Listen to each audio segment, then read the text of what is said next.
Hey, welcome to the Friday Funnies. You know, since today is the last Friday before the new year, I thought it would be appropriate to replace the standard Friday Funnies format this week with a history of the celebration of New Year's. You know, we just celebrated, I think, our 2018 Christmas. And as far as I know, New Year's has always come exactly 1 week after Christmas.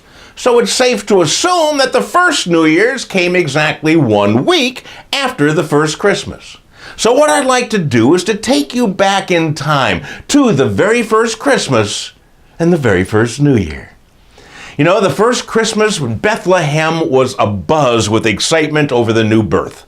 There was a big sale at frankincense, myrrh, and beyond. Everybody took a few days off from work just to celebrate. It was a wonderful time. Until one of the city councilmen said, hey, you know, we got a problem. Up until now, all of our years have been known as BC, before Christ. But now that he's here, we have to call them AD, something in Latin.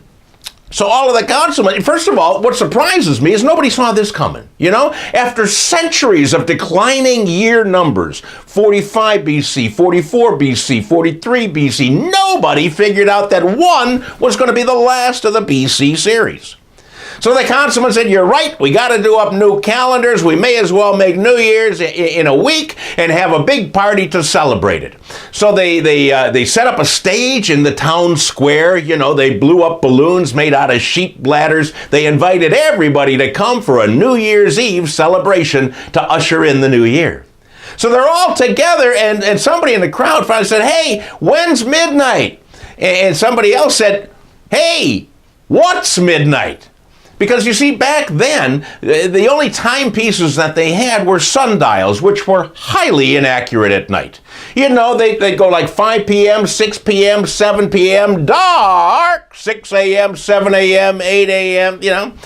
So one guy said, oh, I got an idea.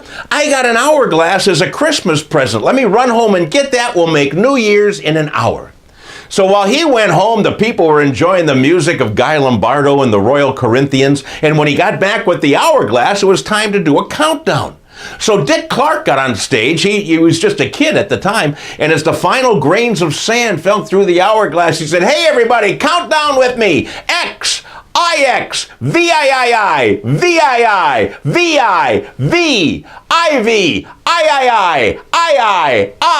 Happy New Year! And everybody was partying and blowing the ram's horns and making noise. The next morning was a big parade with goats and camels and sheep all covered with flower petals. And then they wound up, went through the streets, wound up at the athletic field where the Pharisees faced the Sadducees in the very first manna bowl. And then the next day, everybody went back to work with a brand new calendar and went shopping for linens at the January white sales. And now you know the rest of the story of the first New Year's. I hope you have a wonderful New Year's celebration yourself, my friends, and be safe, be festive, and I'll see you back here next year. And by that I mean next week.